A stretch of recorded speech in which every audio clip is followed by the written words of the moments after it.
ভারতীয় সেনা জওয়ানের বাংলাদেশি স্ত্রী জাল নথি বিতর্কে তোলপাড় নলহাটি তদন্তে প্রশাসন।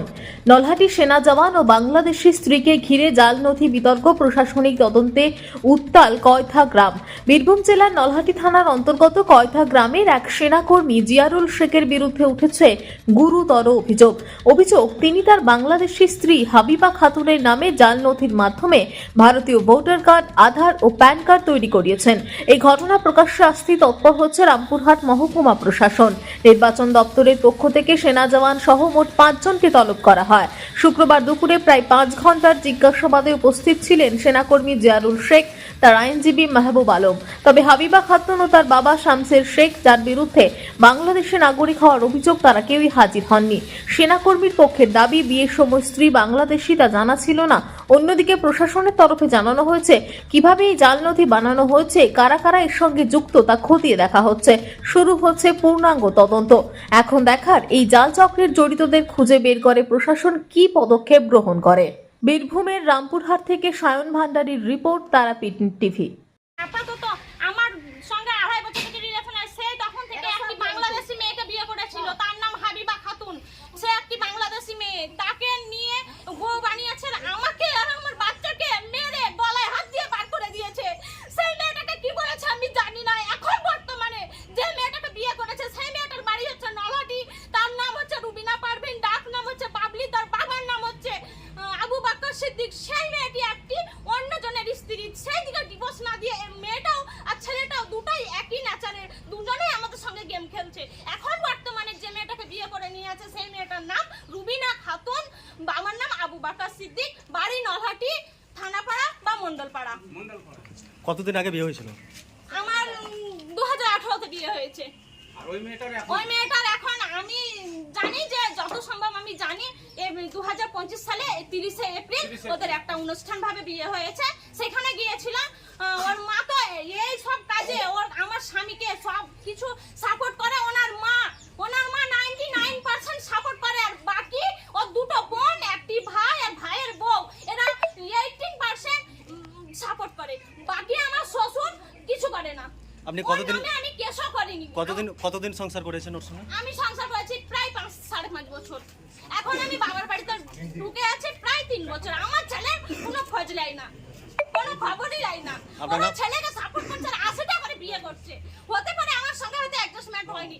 বাংলাদেশে একটা বিয়ে করেছিল, তোরাই তো দেখে শুনে নিয়ে আসছিলি। তোর ভাই তো বিয়ে করেছিল, তাকে নিয়ে কেন থাকতে পারলি না? আমার কেন নলহাটিতে মন্ডলপাড়ায় কেন বিয়ে করলি?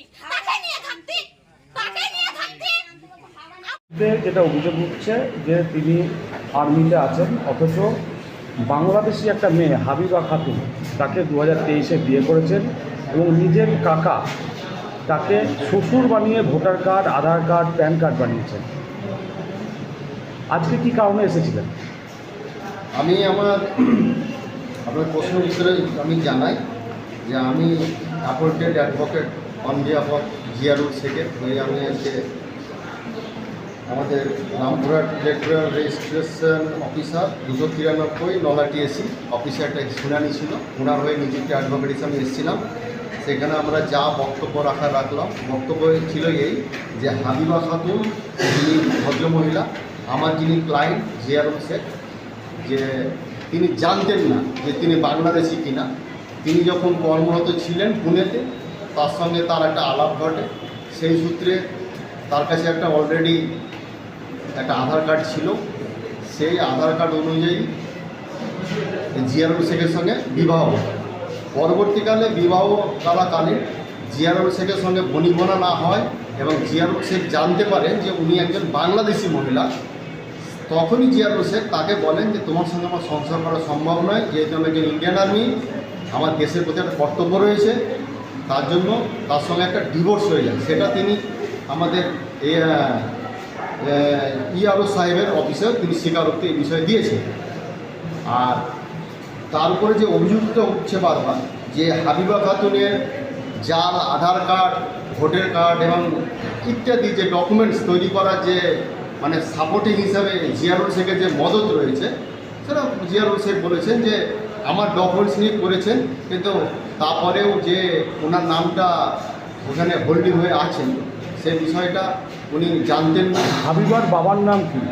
হাবিবা বাবার নাম উনি বলতে পারলেন না, তবে এখানে মেনশন করা আছে যে শামসের শেখ। উনি বলতে চাইছেন যে শামসের শেখ আমার একজন নিজের কাকা বা মুসলিম আইনে যেটা বলে চাচা বলে। তাহলে হাবিবার বাবা কী করে হলো? হাবিবার বাবার নামটা উনি সদুত্তর এআরওর কাছে দিয়েছেন। উনি বলেছেন শামসের শেখ আমার চাচার নাম। তাহলে হাবিবার বাবার নামটা কি? হাবিবার বাবার নাম উনি যেটা বলছেন যে শামসের শেখ, এটাই হবে। তাহলে ওর চাচা হাবিবার শ্বশুর কীভাবে? উনি একই ব্যক্তি নন বলেছেন। এটা আলাদা, একই নাম হতে পারে। হেয়ারিংয়ে কী হলো? হিয়ারিংয়ে আমাদের এআরও সাহেব শুনলেন। হাবিবা কোথাকার বাসিন্দা? আর হাবিবা খাতুন বাংলাদেশের বাসিন্দা। বাংলাদেশে কোথা?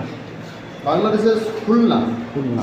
তাহলে একজন সেনা বা খুলনা না। একজন আর্মি হয়ে কি বাংলাদেশি কাউকে বিয়ে করতে পারে? সেই রাইটস আছে? বিয়ে করার ব্যাপারটা যদি বৈবাহিক সূত্রে বিয়ে হয়, তাহলে আমি যেটা একটা ধারা দেখলাম যে নাগরিকত্ব আইনের বলে যে স্বামীর সূত্রে সে একজন দেশের নাগরিকত্ব পেতে পারে। কিন্তু এখানে একটা প্রশ্ন হচ্ছে, হাবিবা একে বিয়ে করার আগে থেকেই এই দেশে বসবাস করত, সেটা আমার মক্কেল জিয়ারুল শেখের বক্তব্য। সে আগে থেকে থাকার ফলে তার সঙ্গে আলাপ ঘটে এবং বিবাহ হয়। তাকে আনার জন্য বা তাকে দেশে ঢোকার জন্য যে মদত করা বা জাল করা, সেটা আমার মক্কেল করে। কিন্তু সেটা আমরা- স্বামীর নাম হিসাবে দেখা যাচ্ছে। স্বামীর নাম দেশে দেখা যাচ্ছে। আমার মক্কেল করে পুছতাছ করা তাহলে হলো। পুরোনো আই কার্ডটা দেখাতে পারবেন তার হাবিবা? এই মুহূর্তে দেখাতে পারছি না, তবে আমি অফিসকে বলেছি, অফিস আমাকে কপি সাপ্লাই করবে। কি না আপনার? আমার নাম মেহবুব হাসান, অ্যাডভোকেট, ডক্টর।